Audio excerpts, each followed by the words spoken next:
اب سب کے سب کو سونگ گیا، بلکہ بعض علماء تو ہیں جو ان مولانا کے حق میں ویڈیوز چڑھا رہے ہیں۔ لیکن اس واقعے سے یہ ہو گیا کہ آپ دیکھیں آدھی ویڈیو نکلنے کے بعد اس مولانا نے کتنی ڈٹائی کے ساتھ قرآن پہ ہاتھ رکھ کے کہا ہے۔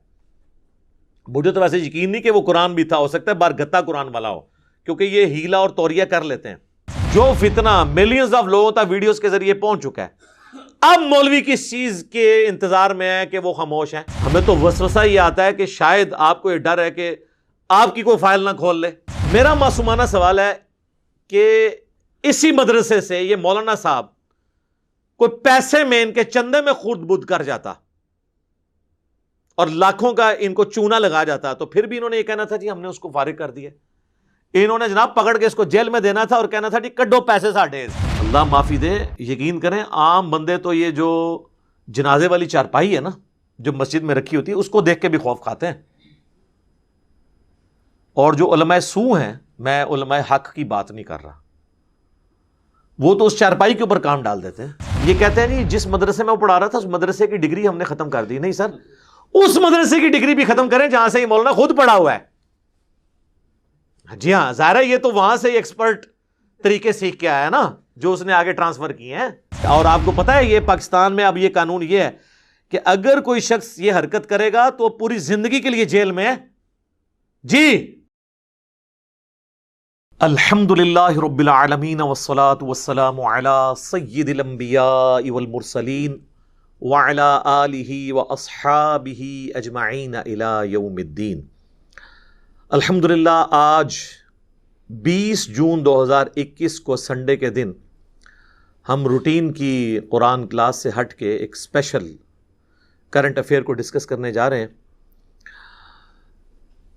جس کی وجہ سے ہماری پوری پاکستانی قوم بالخصوص اور باقی مسلم دنیا بالعموم اس وقت سکتے کے عالم میں، اور میرے خیال ہے پاکستانی تاریخ میں چند بڑے سکینڈلز میں سے یہ ایک سکینڈل ہے جس میں لاہور کے ایک دیوبندی مفتی عزیز الرحمان دامت برکاتہم عالیہ، وہ ابھی بھی ان کے ساتھ وہ لکھ رہے ہیں، تو میں نے اس کو جو ہے صرف کوٹ ان کوٹ کیا۔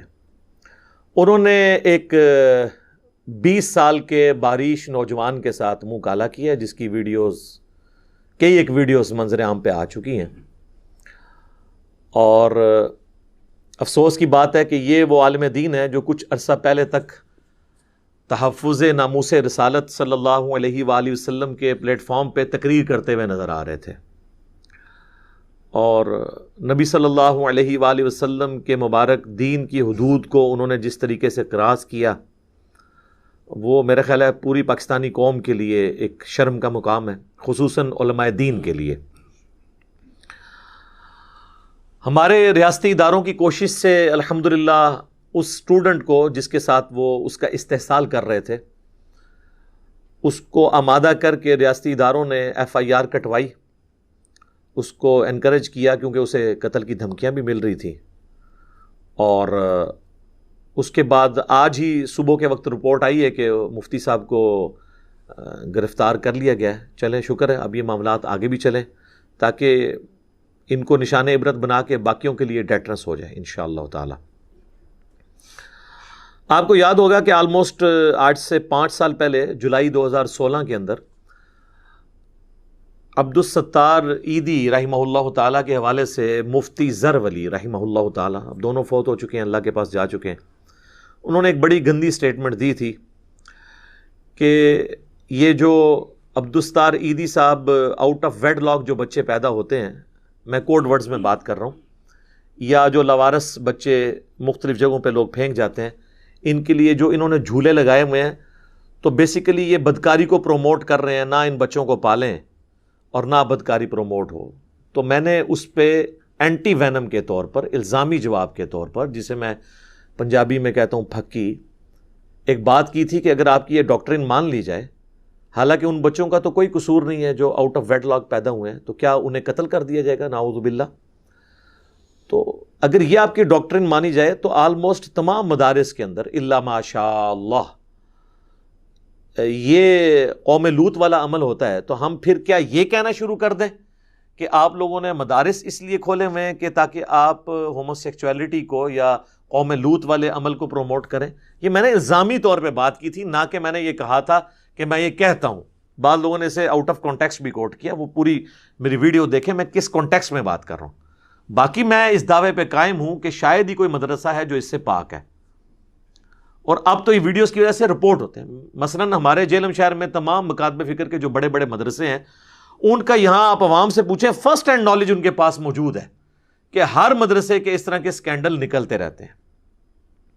تو یہ اس کی چند وجوہات ہیں کہ یہ مدرسوں میں ہی کیوں کام ہو رہا ہوتا ہے. وہ انشاءاللہ میں بعد میں ڈسکس کرتا ہوں کہ اس کی وجہ کیا ہے. کالجز میں، یونیورسٹیز میں اس طرح کے واقعات بہت کم رپورٹ ہوتے ہیں.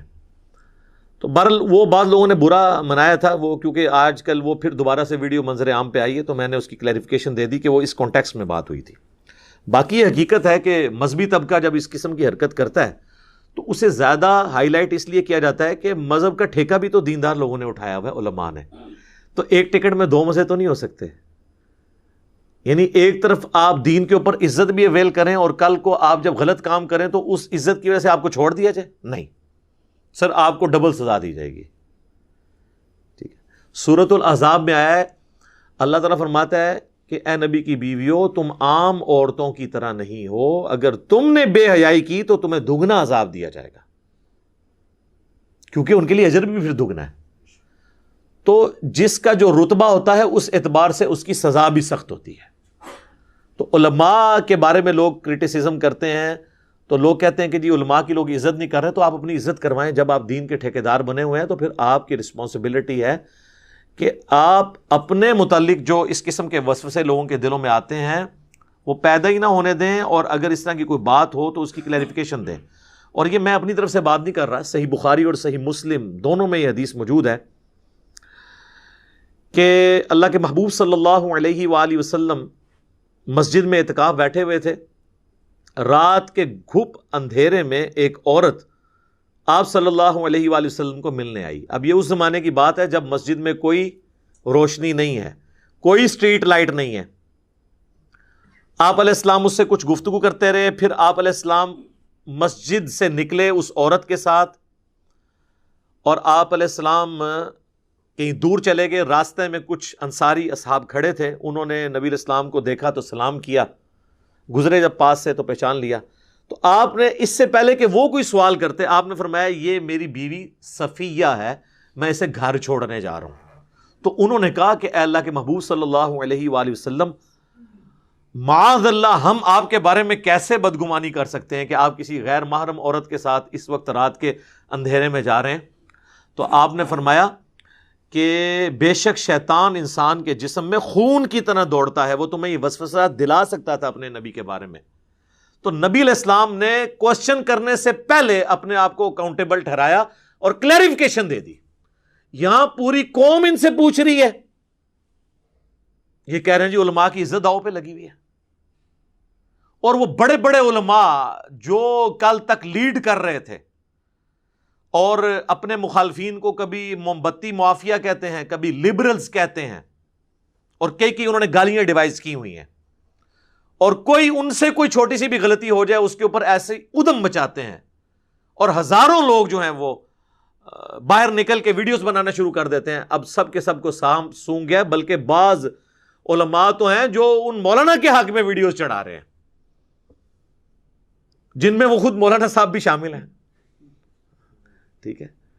تو وہ خیر بڑی ہوشیاری ہوئی ہے. ان کے جھوٹ کو بے نقاب بڑے اچھے طریقے سے کیا گیا کہ پہلے ان کا صرف وہ والا ویڈیو کا پورشن نکالا گیا جس میں وہ ایکٹیویٹی پرفارم کر رہے تھے. اس کے بعد اگلی قسطوں میں انہوں نے اس سے پیچھے کی ویڈیو بھی نکالی جہاں سے وہ کام سٹارٹ ہوا تھا. تو اس میں تو واضح ہے جب وہ لڑکا انٹر ہوتا ہے تو مولانا صاحب موبائل پہ بات کر رہے ہیں، پورے ہوش و حواس میں ہے، ہاتھ میں کتاب بھی پکڑی ہوئی ہے.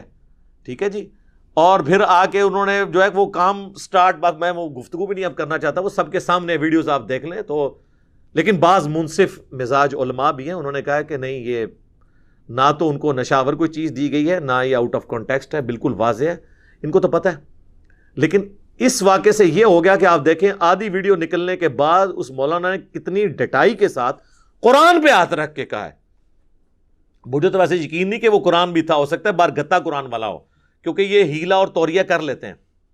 لیکن وہ بتا تو یہی رہنا کہ میں نے قرآن پہ ہاتھ رکھا ہوا ہے. قرآن پہ ہاتھ رکھ کے وہ کہہ رہا ہے کہ جی مجھے نشہ آور چیز پلا کے سب کچھ کیا گیا. اور یہ دنیا کا پہلا واقعہ ہے جس میں نشہ آور چیز پلا کے اس بندے کے ساتھ کچھ ہوا ہے. ٹھیک ہے, اور وہ حالانکہ یہ کرنے والا ہے. تو مطلب یہ میں اس لیول کی گفتگو اور طریقے سے مطلب نہیں کرنا چاہتا, میرا تو مزاج نہیں ہے کہ اس طرح کی گفتگو میں کر سکوں. میں صرف ایک تمہیداً کچھ باتیں میں نے عرض کی. تو اب بجائے یہ کہ ہم اس پہ رونا روئیں, ہمیں اس کے اوپر کوئی کاؤنٹر نیریٹو جوابی بیانیہ دینا چاہیے تاکہ امت کے لیے اصلاح کا کوئی معاملہ ہو جائے. تو اس کے لیے میں نے بڑی برین سٹارمنگ کرنے کے بعد اپنے جو قریبی احباب ہیں ان سے مشورہ کرنے کے بعد 4 علمی پوائنٹس جو ہیں وہ اس میں لسٹ آؤٹ کیے ہیں جن کو میں ڈسکس کروں گا. اس میں پہلا علمی پوائنٹ قرآن و سنت کی گائیڈ لائنز کیا ہیں اس حوالے سے قوم لوط والے عمل میں. دوسرا علمی پوائنٹ علماء کی ذمہ داری کیا ہے. تیسرا علمی پوائنٹ والدین اور عوام الناس کی کیا ذمہ داری ہے. اور چوتھا علمی پوائنٹ ہے گورنمنٹ کی, ریاستی اداروں کی اور میڈیا کی کیا رسپانسبلٹی ہے. تو یہ ایک ایک کر کے میں یہ 4 پوائنٹس ڈسکس کروں گا, لیکن ڈیٹیلز میں جانے سے پہلے ایک دفعہ دروشی پڑھ لیں. اللہم صلی علی محمد وعلی آل محمد کما صلیت علی ابراہیم وعلی آل ابراہیم انک حمید مجید. اللہم بارک علی محمد وعلی آل محمد کما بارکت علی ابراہیم وعلی آل ابراہیم انک حمید مجید. علمی پوائنٹ نمبر 1 وہ ہے قرآن و سنت میں قوم لوط والا جو عمل ہے اس سے متعلق کیا گائیڈ لائنز آئی ہیں, جسے ہم ہومو سیکچولیٹی بھی کہہ دیتے ہیں, ہم جنس پرستی بھی کہہ دیتے ہیں. اچھا, بعض لوگ کہتے ہیں یہ لوطی لفظ نہ استعمال کیا جائے, حالانکہ احادیث میں ایون یعنی جامعہ ترمذی میں جو باب باندھا گیا نا قوم لوط کے عمل کی سزا, اس میں یہ لفظ استعمال ہوا ہے کہ لوطی کی کیا سزا ہے. لوگ کہتے ہیں یہ حضرت لوط علیہ السلام کی نا توہین اس میں ہو جائے گی کیونکہ آپ حضرت لوط کے ساتھ اس کی نسبت کر رہے ہیں. تو سر آپ کو اس وقت کی خیالت ہے جب آپ کہتے ہیں امت محمدی میں یہ کام ہو رہا ہے, تو اس میں نبی علیہ السلام کی توہین نہیں ہو رہی ہوتی, امت جو کام ڈال رہی ہوتی ہے اس کو آپ ہائی لائٹ کر رہے ہوتے ہیں. تو قوم لوط کا عمل یا اس کو ایسے عمل کرنے والے کو لوطی کہنا یہ سلف سے ثابت ہے. امام ترمذی نے باقاعدہ باب باندھا ہے اس کے اوپر. سب سے پہلے تو آ جائیں قرآن حکیم کی طرف. تو قرآن حکیم میں چند بڑے گناہ جن کی سزا آئی اور اس کو گناہ کے طور پر اللہ تعالیٰ نے قرآن میں بیان کیا کثرت کے ساتھ, ان میں سے ایک یہ قوم لوط والا عمل ہے. کم از کم 8 مقامات کے اوپر اللہ تعالیٰ نے قوم لوط کے اوپر جو عذاب آیا اس کو ان ڈیپتھ ڈسکس کیا ہے. آپ اندازہ لگائیں اتنی امپورٹنس دی ہے اس کو. اس میں سورۃ الاعراف, سورۃ الحجر, سورہ ہود, سورۃ العنکبوت, سورۃ الانبیاء, سورۃ القمر, سورہ الذاریات, سورہ الشعراء, اس میں ڈیٹیل کے ساتھ قوم لوط پہ جو عذاب آیا تھا ان کے اس برے عمل کی وجہ سے اس کی پوری ڈیٹیلز آئی ہیں. اب وہ ساری آیات تو کور نہیں ہو سکتی, صرف سیمپل کے طور پہ میں سورہ ہود کی 2 آیات کور کر دیتا ہوں, اور اس میں بھی صرف اتنا پورشن کہ جو ان پہ عذاب آیا تھا, تاکہ ہم بتائیں کہ اس کی سزا اسلام میں کیا ہے قرآن و سنت کی روشنی میں. اعوذ باللہ من الشیطان الرجیم, بسم اللہ الرحمن الرحیم.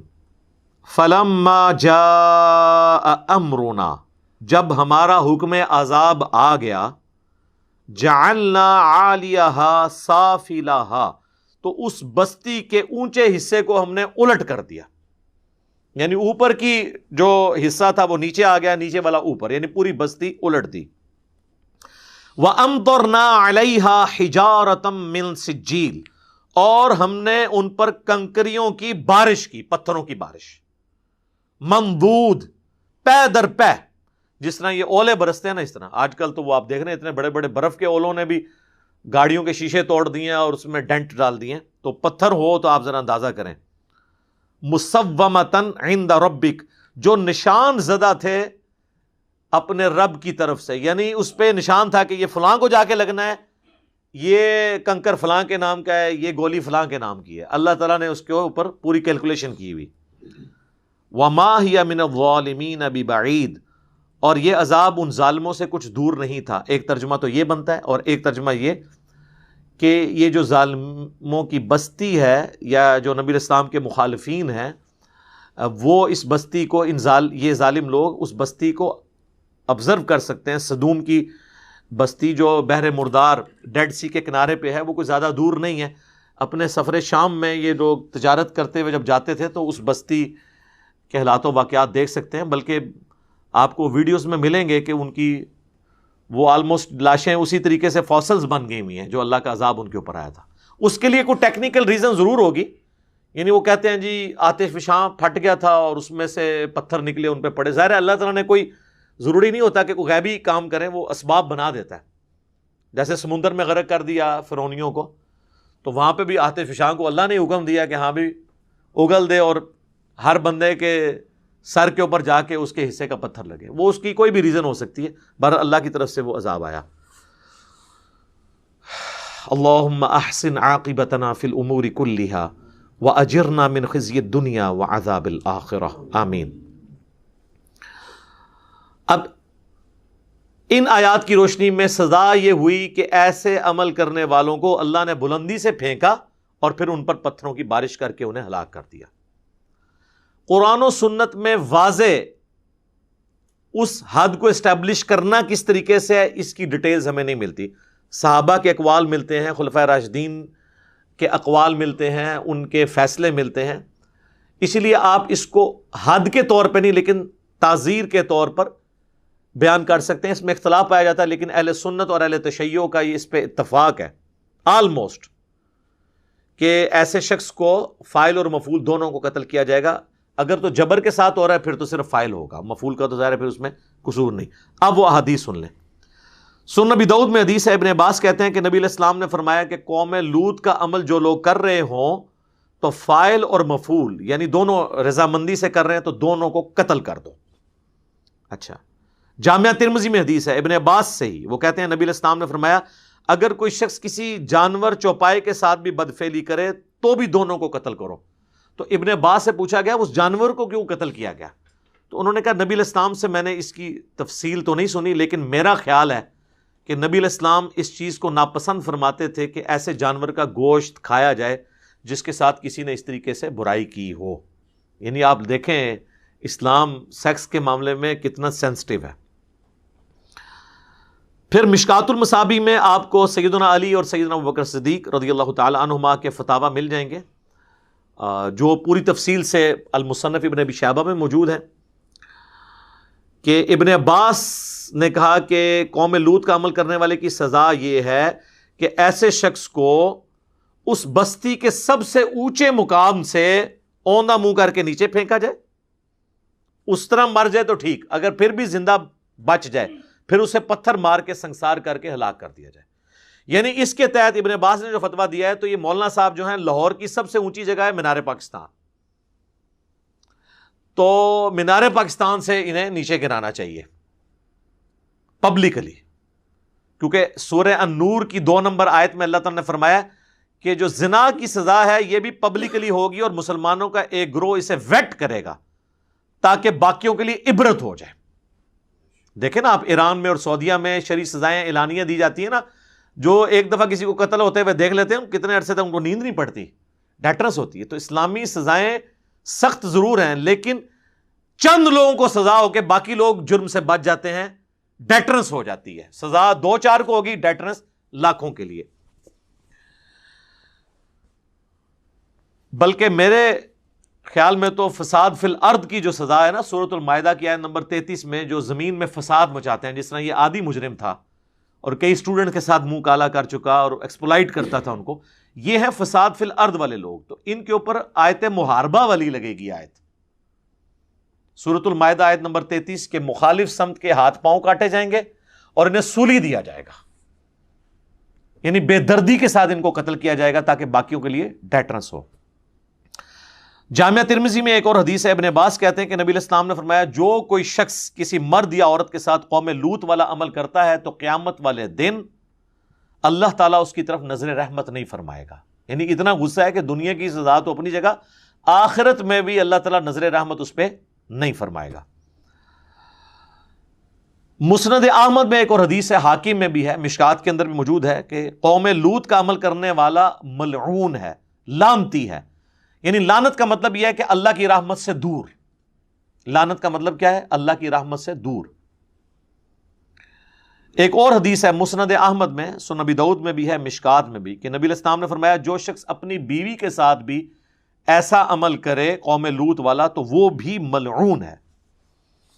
ایک اور حدیث ہے جامع ترمذی میں جس کی صحت کے بارے میں محدثین کا اختلاف ہے. شیخ البانی اسے کہتے ہیں حسن درجے کی ہے، شیخ زبیر صاحب کا موقف ہے کہ یہ ضعیف ہے.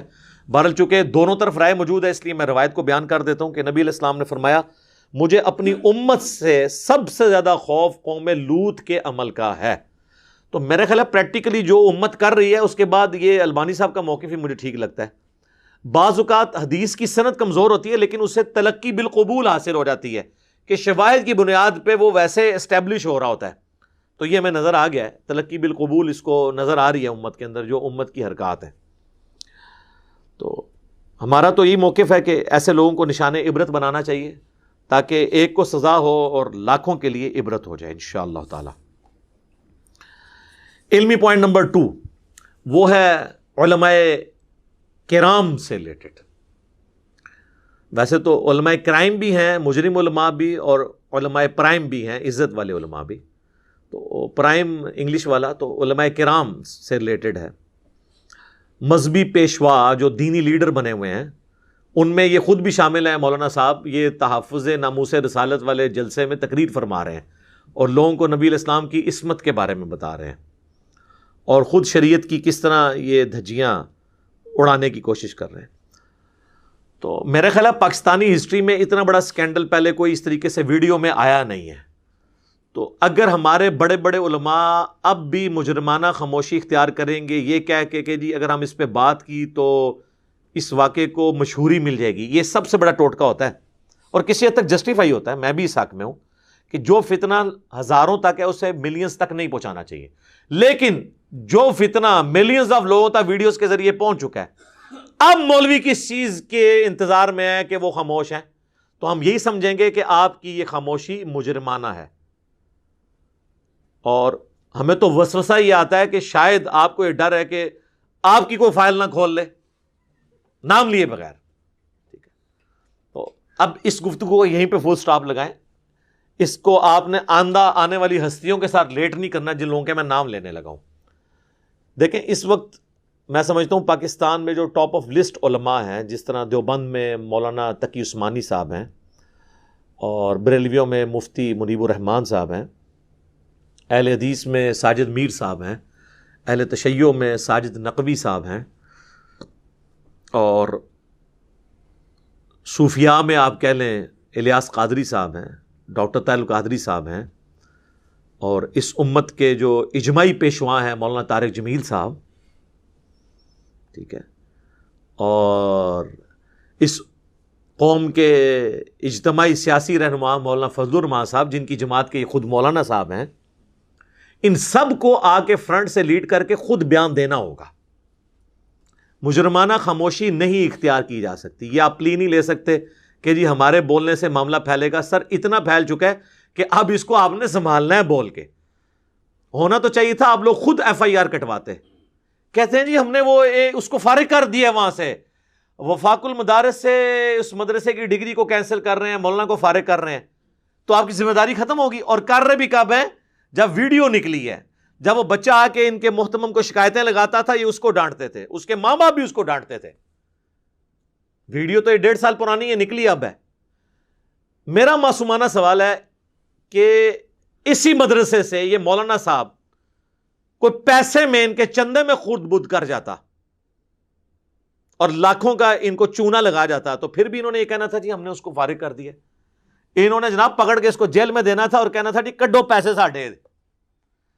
تو جہاں مال کی باری آئی وہاں پہ تو آپ جو ہے وہ اس کو خود ایف آئی آر کٹواتے، اور جہاں دین کا نقصان ہو رہا ہے وہ کہہ رہے ہیں ہم نے فارغ کر دیا، بس ہماری یہی ذمہ داری تھی. اس سے اگلی بات یہ جو محتمم صاحب کہہ رہے ہیں کہ ہم نے فارغ کر دیا، ان کے اپنے بچے کے ساتھ یہ کچھ ہوا ہوتا تو یہ مدعی نہ بنتے. ویسے تو کہتے ہیں ماشاءاللہ جی استاد جو ہے وہ روحانی باپ ہوتا ہے، تو باپ بنو نا بھائی، بنو نا باپ. تم نے نہیں نا باپ بننے کا ثبوت دیا اور کہا جی میں نے فارغ کر دیا. فارغ کرنے سے کیا ہوگا؟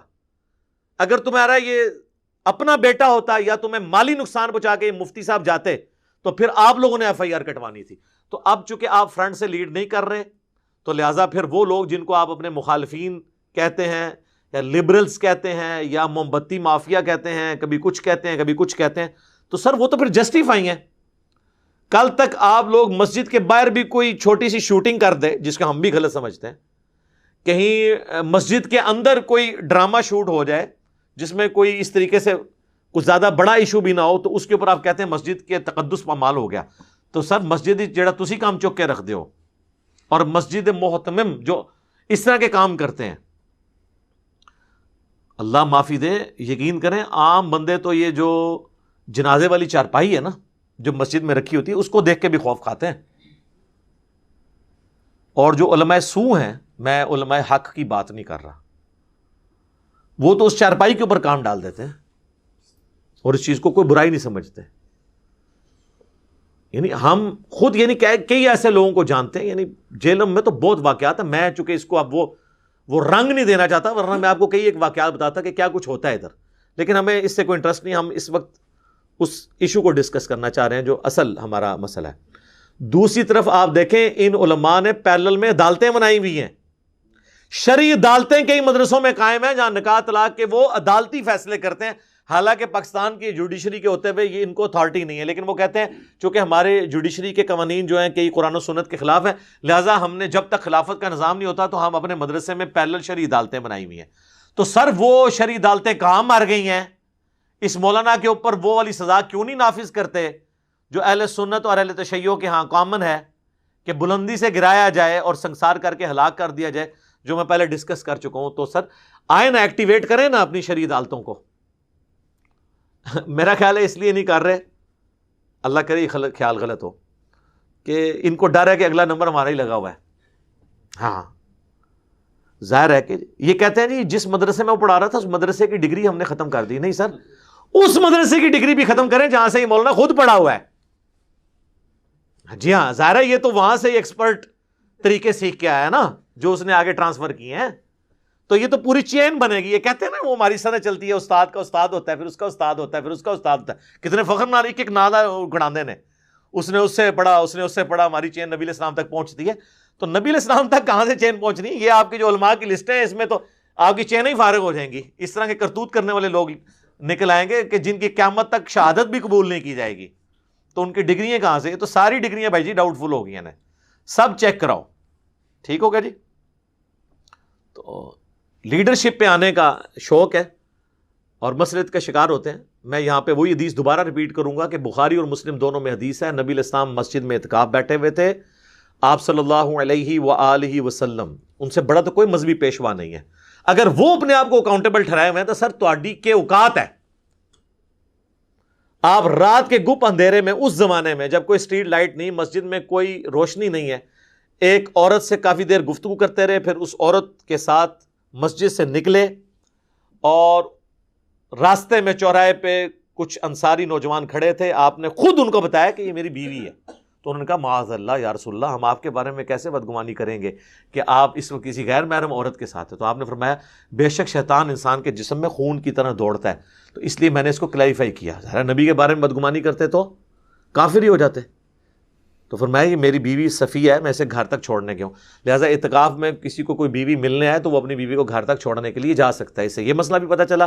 دوسرا یہ کہ مذہبی پیشواؤں کا کام ہے کہ وہ خود کلیریفیکیشن دیں, بجائے کہ آپ سے کلیریفیکیشن مانگیں اور آپ جھوٹا قرآن اٹھا کے اس سے مکر جائیں. اور کئی علماء آ کے آپ کی فیور میں کلپ بنانے شروع کر دیں اور الٹا سارا مدعا ڈال دیں اس اسٹوڈنٹ کے اوپر کہ جی اس نے بے حیائی کو پروموٹ کر دیا ہے. واہ جی واہ. تو پھر تو سر دنیا میں یہ عدالت کا نظام ہی ختم ہو جائے گا کہ جب آپ کسی کے جرم کو عیاں کرنے کے لیے گواہی پیش کریں تو آپ کہیں گے یہ بے حیائی کو پروموٹ کر رہا ہے. خدا کے لیے ہوش کے ناخن لیں, اللہ سے ڈر جائیں. علمی پوائنٹ نمبر 3 وہ ہے والدین اور عوام الناس سے ریلیٹڈ, خصوصاً والدین سے ریلیٹڈ. میں ہمیشہ مشورہ دیتا ہوں کہ آپ اپنے بچوں کے ساتھ دوستی کریں, فرینکنس ہونی چاہیے آپ کی اپنی اولاد کے ساتھ. ہمارا بلٹ اپ جس معاشرے میں ہوا ہے اس میں تو یعنی باپ کی تو بالکل فرینکنس ہوتی ہی نہیں ہے اولاد کے ساتھ. رسپیکٹ کا اتنا درجہ وہ رکھا جاتا ہے. ماں کے ساتھ وہ فرینک ہوتے ہیں، لیکن اس طرح کے مسئلے ماؤں کو بھی نہیں بتا سکتے جب تک باپ کے ساتھ دوستی نہ ہو. تو ہمارا کام ہے ہم اپنے بچوں سے دوستی کریں تاکہ وہ ہر چیز آپ کے ساتھ شیئر کریں، ان کی ایکٹیویٹیز کے اوپر نظر رکھیں، ان کے ساتھ دوستوں کی طرح بہیو کریں. وہ ہر چیز آپ کے ساتھ جب شیئر کریں گے تو اس قسم کی کوئی ایکٹیویٹی ہوگی تو وہ پتہ چل جائے گی. یہاں پہ بھی دیکھیں، یہ لڑکا جو ہے اس نے اپنے باپ کو بتایا تو اس نے کہا جی آپ علماء کے کیسے ہی کر سکتے ہیں. یہ دیکھیں تقدس کے کس قدر انہوں نے نا مطلب لبادے اوڑے ہوئے ہیں، یہ بھی آپ اتار پھینکے. ٹھیک ہے، اللہ معافی دے، آپ کو پتہ ہی نہیں کہ کیا کچھ آپ کے ساتھ ہو رہا ہے. تو فرینکنس کریں. پھر آپ کی اپنے بچوں پہ نظر ہونی چاہیے کہ ان کی دوستیاں اپنے ہم عمر بچوں کے ساتھ ہونی چاہیے. یہ ضروری ہے. ان سے بڑی عمر کے بچے نہ ہو، چھوٹی عمر کے بچے نہ ہو. بڑے تو ان کو ایجوکیٹ کر دیں گے، اپنی ہم عمر کے بچے جو ہیں ان میں اتنے زیادہ ایشوز نہیں آتے. یہ چیز بھی ضروری ہے. اور کوشش کریں کہ بچوں کو ایسے مدارس میں داخل کروائیں جہاں شام کے وقت آپ بچوں کو گھر لیں، جسے ڈے اسکالر کہا جاتا ہے. بورڈر نہ رکھیں، یعنی وہ ہاسٹل میں نہ رہیں. تو اس کے لیے یعنی مجھے سمجھ نہیں آتی ہے کہ گلگت کے بچے جہلم میں پڑھ رہے ہیں، جہلم کے بچے کراچی میں پڑھ رہے ہیں، کراچی کے بچے جہلم میں پڑھ رہے ہیں. کیوں بھائی؟ اس کے پیچھے صرف ایک وجہ ہے، ماں باپ غریب ہوتے ہیں. وہ دوسرے علاقوں میں اس لیے جمع کرواتے ہیں تاکہ وہاں ان کی دو وقت کی روٹی بچوں کی پوری ہو جائے گی. ورنہ اگر اپنے شہر میں داخل کرائیں گے تو وہ محتمم کہے گا کہ جناب یہ بچے آپ لوگ شام کے وقت گھر لے جاؤ، کھلانے پلانے کے ان کے پاس پیسے نہیں، پھر مجبوراً وہ دوسرے علاقوں میں کرواتے ہیں. تو یہ چیز کو بھی دیکھنے کی ضرورت ہے. آپ اپنے علاقے میں کرائیں. 1 لاکھ سے زیادہ مدارس ہیں پاکستان میں اس وقت، چپے چپے پہ مدرسے بنے ہوئے ہیں. تو کیا ضرورت ہے کہ آپ بچوں کو ضروری بورڈنگ سسٹم میں ڈالیں گے کہ ہاسٹل میں رہیں؟ اور مدارس کے ہاسٹل بہت زیادہ خطرناک ہے. اس کی وجہ یہ ہے کہ مدارس آپ سمجھ لیں اپنی نوعیت کی وہ واحد جگہ ہیں جہاں پہ ٹیچرز کا انٹریکشن ہوتا ہے بچوں کے ساتھ. کالجز یونیورسٹیز کے اندر ٹیچرز کا انٹریکشن نہیں ہوتا بچوں کے ساتھ، وہ صرف کلاس کی حد تک ہوتا ہے. اسی لیے وہاں ہراسمنٹ کے جتنے واقعات آپ کو ملتے ہیں نا ٹیچرز کے ساتھ، وہ اپنے آفس کے کمروں تک ہوتا ہے. ونس جب چھٹی کر کے بچہ گھر چلا جاتا ہے تو یہ نہیں ہوتا کہ ٹیچر ہاسٹل میں اس کے پاس پہنچے. لیکن یہاں کیا ہوتا ہے کہ چھٹی کے بعد بچوں سے خدمات لے رہے ہوتے ہیں ٹیچرز. وہ تو ہر وقت 24 گھنٹے ان کی خدمت کے لیے تیار ہوتے ہیں بچے. یہ وجہ ہے کہ مدرسوں میں یہ کام زیادہ ہوتے ہیں اور کالج یونیورسٹیز میں کم ہوتے ہیں. میں یہ نہیں کہہ رہا وہاں پہ نہیں ہوتے، وہاں پہ بھی ہوتے ہیں. ہمارے کئی ادارے ہیں جن کے ہاسٹلز میں یہ سارے کام ہو رہے ہوتے ہیں، ہمیں سب پتہ ہے. لیکن ان کو ہم اس لیے زیادہ کہتے ہیں کہ یہاں پہ ریشو بھی زیادہ ہے، اور دوسرا یہ دین کے ٹھیکے دار بھی ہیں. تو سر جب ٹھیکہ لیا تو ایک ٹکٹ میں 2 مزے نہیں ہوں گے کہ عزت دیندار والی ویل کریں. جب آپ برا کام کریں گے تو پھر آپ کے اوپر گرفت بھی زیادہ ہوگی. جو سورۃ الاحزاب میں ہے کہ اے نبی کی بیوی ہو، تم عام عورتوں کی طرح نہیں ہو، اگر تم نے بے حیائی کی تو تمہیں دگنا عذاب دیا جائے گا. تو اے علماء، تم عام لوگوں کی طرح نہیں ہو، تم زمین پہ خدائی کلیم کیے ہوئے ہو اپنے زوم میں. تو جب تم اس طریقے سے بدنام ہوگے تو پھر تمہاری ذلت بھی وہی والی ہوگی جو جھوٹے خداؤں کی ہوتی ہے، جیسا کہ فرعون کی ہوئی. یہ ذہن میں رکھو. یہ قرآن کی آیات نہیں ہے، یہ میں نے اس میں سے ڈیڈکٹ کیا ہے. اجتہاد کہتے ہیں نا، اجتہاد، جی ہم نے اجتہاد کیا ہے.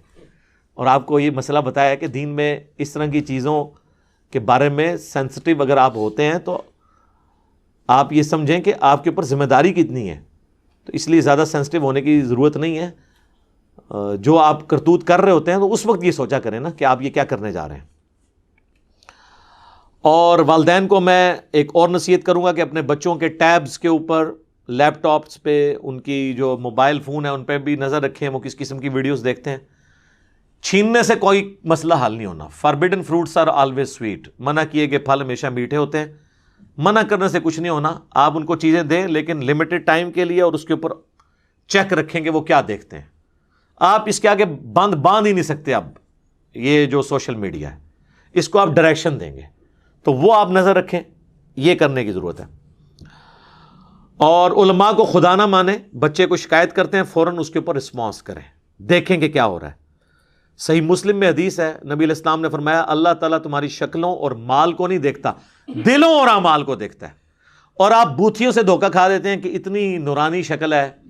ٹھیک ہے، ابھی بھی کئی لوگ کہہ رہے ہیں جی 70 سال کے اتنے بزرگ ہیں، شکل دیکھیں وہ ایسے کیسے کر سکتے ہیں. دیکھو مگر شکلوں سے پتہ چلنا ہے سر. جنہوں نے ہمیشہ دھوپ میں کوئی نوکری نہیں کی ہے, ایئر کنڈیشن ان کے کمروں میں لگے ہوئے ہیں, تو ہاتھ تو ان کے نرم نرم ہوں گے, انہوں نے کبھی مزدوری نہیں کی ہوئی ہے, تو چہرے تو نورانی ہو جائیں گے. آپ جائیں یہودیوں کو دیکھیں, ان کے چہرے کتنے یعنی وہ رنگت صاف ہے, ضرورت سے زیادہ صاف ہے. تو رنگت پہ فیصلہ ہونا ہے. نبی علیہ السلام فرمایا اللہ تعالیٰ تمہاری شکلوں اور مال کو نہیں دیکھتا, دلوں اور اعمال کو دیکھتا ہے. تو کرتوت دیکھیں آپ ان کے, آپ پگڑی سے داڑھی سے دھوکہ نہ کھائے کسی کی. تو اس کے اوپر آپ کو چیک رکھنے کی ضرورت ہے. اور اکثر ماں باپ کی تو میں نے دیکھا عادت ہے, ان کو بچے شکایت لگائیں تو وہ اسے اگنور کر دیتے نہیں. اور آپ یاد رکھیے ایک دو بار اگنور کریں گے آندہ بچے شکایت لگانی چھوڑ دیتے ہیں, وہ کہتے ہیں فائدہ ہی کوئی نہیں, وہ بچے ہوتے ہیں نا, ان کی وہی گرومنگ ہو جاتی ہے. تو نہیں, آپ خود بھی چیک رکھیں, اور اگر کوئی ایک بات ہے تو اس کو ڈیپ ڈگ کر کے فائنل کنکلوژن تک پہنچیں. آخری علمی پوائنٹ نمبر 4 وہ ہے گورنمنٹ سے ریلیٹڈ, میڈیا سے ریلیٹڈ, ریاستی اداروں سے ریلیٹڈ, کہ مدارس اور کالجز اور یونیورسٹیز میں سب کی بات کرتا ہوں, ان کے جو ہاسٹلز ہیں نا جی, ان کے اوپر کڑی نظر رکھیں. ایک علیحدہ سے ٹیم ہونی چاہیے جو وہاں پہ ان چیزوں کو آبزرو کرے. سی سی ٹی وی کیمرے تو ضرور لگے ہوئے ہونے چاہیے, اور اس کا آڈٹ ہونا چاہیے تاکہ آپ کو وہاں کی ایکٹیویٹیز کے اوپر نظر رہے. اور وہاں پہ آپ کمپلین کرنے کے لیے باکسز لگائیں, اور ان باکسز کے تالے ان ریاستی اداروں کے پاس ہونے چاہیے, وہ ریٹریو کریں, تاکہ کوئی اسٹوڈنٹ کسی کی شکایت وہاں پہ ڈالتا ہے تو اسے یہ خطرہ نہ ہو کہ جس کی میں شکایت ڈال رہا ہوں اسی نے باکس کھولنا ہے اور اس نے پڑھ لیا تو سب تو پہلے انہوں ہاسٹل تو باہر کٹے گا. نہیں, انڈیپینڈنٹ ہونا چاہیے ادارہ جو اس طرح کی, آپ دیکھیں آپ کس قسم کی آپ کو رپورٹیں ملنی شروع ہو جائیں گی. اور وقتاً فوقتاً کالجز میں, یونیورسٹیز میں باقاعدہ سیشنز ہوں جن میں اسٹوڈنٹس کو ایجوکیٹ کیا جائے ان کے رائٹس کے بارے میں کہ یہ. اور آپ کو پتہ ہے یہ پاکستان میں اب یہ قانون یہ ہے کہ اگر کوئی شخص یہ حرکت کرے گا تو پوری زندگی کے لیے جیل میں ہے. جی آپ ذرا امیجن کریں یہ کتنی بڑی سزا ہے. تو لوگوں کو ایجوکیٹ کریں تاکہ وہ ہمت کر کے چیزیں رپورٹ کریں. پاکستان میں اس وقت 1 لاکھ کے قریب مدارس ہیں, اور میں سمجھتا ہوں یہ پاکستان کی سب سے بڑی NGOs یہ مدارس ہیں جو غریب طلباء کو پال رہے ہیں, اور اسی وجہ سے ان کا استحصال ہوتا ہے. ماں باپ ایسی جگہوں پہ داخل کرواتے ہیں جہاں سے وہ ان کے ٹیچرز یہ نہ کہہ سکیں کہ ان کو شام کے وقت گھر واپس لے جائیں. اسی لیے آپ دیکھیں گے جیلم کے بچے کراچی پڑھ رہے ہیں, کراچی کے بچے جیلم پڑھ رہے ہیں, لاہور کے بچے گلگت پڑھ رہے ہیں, گلگت کے بچے لاہور میں پڑھ رہے ہیں. اپنے علاقوں میں ہوں گے تو وہ پھر لانا پڑے گا, وہ خرچہ اٹھا نہیں سکتے. تو گورنمنٹ کا کام ہے کہ یہ فوراً سے پہلے ایک پالیسی بنائے کہ جس علاقے میں مدرسہ موجود ہے اس علاقے کا بچہ کسی دوسرے علاقے میں جا کے نہیں داخلہ لے گا, الا یہ کہ کوئی ہائر اسٹڈی ہے وہ اویلیبل نہیں ہے. وہاں تک تو بچے ویسے ہی بہت میچور ہو جاتے ہیں. زیادہ تر بچے انہیں تو یہ حفظ ناظرہ اور یہ کرنا ہوتا ہے, یہ سارے ہر جگہ مدارس اویلیبل ہیں. تو ڈے اسکالر ہوں یعنی روزانہ جائیں اور شام کو واپس گھر آ جائیں. بورڈر نہ ہو یعنی ہاسٹل میں نہ رہیں, بورڈنگ اوائڈ کریں, اور یہ گورنمنٹ کا کام ہے. گورنمنٹ یہ بہتر طریقے سے کر سکتی ہے. اور مدارس کے اندر ٹیچرز کا انٹریکشن اسٹوڈنٹ سے ختم ہو جائے پڑھائی کے آورز کے بعد. اس لیے مدارس میں زیادہ چیزیں رپورٹ ہوتی ہیں. کالجز یونیورسٹیز میں ہراسمنٹ زیادہ سے زیادہ آفس تک ہوتی ہے, بعد میں نہیں ہوتی, کیونکہ بعد میں تو اسٹوڈنٹس ان کے ہتھے نہیں چڑھتے, وہ اپنے ہاسٹل میں ہوتے ہیں, اور ٹیچرز کی اپنی ہاؤسنگ قانونی علیحدہ ہوتی ہے, اور وہ اگر وہاں پہ جائے بھی تو وہ ظاہر ہے وہ گیٹ سے اندر ہونا, پھر وہ پورے ایک معاملات ہوتے ہیں تو مشکل ہیں. لیکن مدارس میں تو آپ کو پتہ ہے یہ مطلب, بلکہ وہ تو آفس ٹائم کے بعد مدارس تو اسٹوڈنٹ تو وہ بیچارے خدمت ہی کر رہے ہوتے ہیں اپنے ٹیچر کی, اور جنت کما رہے ہوتے ہیں روحانی باپ کی, اور روحانی باپ ان کے ساتھ جو کچھ کرتا ہے وہ اب آپ دیکھ لیں. اچھا, اس کے علاوہ ایسے ٹی وی پروگرامز چلنے چاہیے جن میں آپ لوگوں کو ایجوکیٹ کریں. جس طرح کئی سال پہلے عامر خان کی ایک ویڈیو آئی تھی جس میں وہ چھوٹے بچوں کو ایجوکیٹ کر رہے ہیں, یعنی بڑے غیر محسوس انداز میں ایک سیکس سے متعلق ایجوکیشن بھی ہو گئی, اور ان کو پتہ بھی نہیں چلا. ظاہر ہے کہ وہ اس طرح ہمارے سب کانٹیننٹ کے معاشرے میں اس سے بہتر طریقہ نہیں سمجھانے کا. تو آپ اس چیز سے باہر نکلیں کہ وہ انڈین ایکٹرز ہیں. اصل چیز ہے کہ جہاں سے بھی پازیٹیو چیز ملتی ہے یہاں پہ کسی سے وہ کروا کے, تو کم از کم اگر آپ کو کوئی زیادہ اس حوالے سے چڑ ہے تو کسی اور سے کروا کے تو وہ آپ ویڈیوز ریگولرلی چلائیں تاکہ فزیکلی لوگوں کی ایجوکیشن ہو. پھر ایسے ٹی وی پروگرامز جس طرح اقرار الحسن صاحب کرتے ہیں, سریام پروگرام جس میں اس طرح کے لوگوں کو وہ ننگا کرتے ہیں, ان کی ایکٹیویٹیز جو ہیں وہ پبلکلی ہائی لائٹ کرتے ہیں. ایسے لوگوں کو تو گورنمنٹ لیول پہ سپورٹ ملنی چاہیے کہ جو حکومتوں کے کرنے کے کام ہیں وہ اس قسم کے لوگ اپنی جان سٹیک پہ لگا کے کر رہے ہیں. ان پروگراموں کو اس اعتبار سے پروموٹ کیا جائے. پھر پاکستان ٹیلی کمیونیکیشن اتھارٹی جسے PTA کہتے ہیں, اس کی بھی یہ ذمہ داری ہے کہ وہ جو پون ویب سائٹس ہیں یا پون ویڈیوز جہاں پہ اویلیبل ہے ان کے اوپر بین, ویسے وہ کرتے ہیں اپنے طور پہ, کوشش تو بہت زیادہ کر رہے ہوتے ہیں. میرا تو خیال ہے اب یہ جو ویڈیو ابھی یوٹیوب پہ ابھی تک ڈیلیٹ نہیں ہو رہی, یہ گورنمنٹ کا کام ہے کہ اسے ڈیلیٹ کروائے. اب جو گند مچنا تھا مچ چکا ہے, اس پر رزلٹ نکل چکا ہے, کم از کم یہ ویڈیو تو اترے. اس طرح کی ویڈیوز یوٹیوب بھی اس کی پالیسی سخت ہے, وہ نہیں اس طرح کی ویڈیوز اپلوڈ کرنے دیتے, لیکن وہ چونکہ وہ آلموسٹ کپڑے پہنے ہوئے ہیں اس لیے وہ شاید آٹومیٹیکلی کمپیوٹر ڈیٹیکٹ نہیں کر سکا اس ویڈیو کو, تو کمپلین کرنے سے وہ اس ویڈیو کو اڑا دیں گے. تو اس قسم کی فوش ویڈیوز جو ہے نا یہ گورنمنٹ کا کام ہے کہ وہ اڑوائیں. اور آخری بات, اسلامی سزاؤں کو اسٹیبلش کریں. جو میں نے بتایا کہ اس کیس میں قرآن و سنت کے دلائل کی روشنی میں سزا یہ ہے کہ وہ علاقے کی سب سے اونچی بلڈنگ سے اس کو گرایا جائے گا, اور اگر زندہ بچ گیا تو پتھر مار مار کے اسے ہلاک کیا جائے, تاکہ ایک کو سزا ہو لاکھوں کے لیے ڈیٹرنس ہو جائے. اسلامی سزائیں اسٹیبلش کریں. اور ہم نے لرن کیا ہے, آپ یہ دیکھیں پاکستان میں دہشت گردی نہیں رکتی تھی, ایون ضرب عضب اور رد الفساد کے بعد بھی معاملات سیٹل اس وقت ہوئے جب پاکستان نے یورپین یونین کی پابندیوں کے باوجود پھانسی کی سزا کو اسٹیبلش کیا. ورنہ پہلے دہشت گردوں کو ہوتا تھا ہم پکڑے بھی گئے تو چونکہ پاکستان میں سسپینڈڈ تھی پھانسی کی سزا, تو وہ کہتے تھے چلے کل کبھی نہ کبھی تو چھوٹ جائیں گے, تو پھر فوجی عدالتیں بنائی گئی مجبوراً. اس کی بھی ویسے سنوائی ہو جاتی ہے سپریم کورٹ میں. میں تو فوجی عدالتوں کے خلاف ہوں. ہماری عام عدلیہ کو اتنا مضبوط ہونا چاہیے کہ وہ اس طرح کے ڈیسیژن لیں, کیونکہ بعض اوقات پھر غلط بھی کسی کو سزا ہو سکتی ہے. اس لیے انہوں نے اس کی اپیل سپریم کورٹ میں رکھی تھی, اور سپریم کورٹ نے کئی پھانسی کی سزائیں فوجی عدالتوں کی سسپینڈ بھی کر دی ہیں شواہد ناکافی ہونے کی وجہ سے. تو بہرحال پھانسی کی سزا ہم نے پھر باقی رکھی ہے. آئے دن آپ سنتے ہیں آرمی چیف نے اتنے لوگوں کی پھانسی کے اوپر سگنیچر کر دیے, ٹی وی پہ چلتی خبر. تو آپ دیکھیں پھر کس طریقے سے دہشت گردی کنٹرول ہوئی ہے. تو یعنی ہم نے خود لرن کیا کہ اسلامی سزائیں ظالمانہ نہیں ہیں, بلکہ یہ ڈیٹرنس کے لیے ہے کہ چند ایک کو سزا ہوگی, باقی کو عبرت ہو جائے گی. کرائم ریٹ دنیا میں ایران اور سعودیہ میں سب سے کم کیوں ہے؟ وہاں پہ سزائیں اسٹیبلش ہیں. اب آپ دبئی کو دیکھیں جہاں پہ اس وقت آلموسٹ کرائم زیرو پہ آ گیا. دکان کھول کے آپ چلے جائیں, گاڑی میں چابی لگی ہوئی, کوئی آپ کی گاڑی نہیں لے کے جا سکتا. آپ بیگ وہاں پہ اوپن جگہ چھوڑ دیں, وہ دنیا کے کسی کونے میں لے جائے تو آ کے پولیس ریٹریو کر کے آپ کو دے گی. آپ ذرا لوگوں سے پوچھیں کہ کیا صورتحال ہے اس وقت دبئی کی, کوئی سوچ بھی نہیں سکتا کسی کو, کیونکہ وہاں پہ قانون کی حکمرانی ہے. یہاں پہ بھی آپ ایون انگلینڈ کے اندر آپ دیکھ لیں کتنی قانون کی حکمرانی ہو رہی ہوتی ہے. وہی لوگ پاکستان آتے ہیں تو قانون کی دھجیاں کہنا شروع کر دیتے ہیں.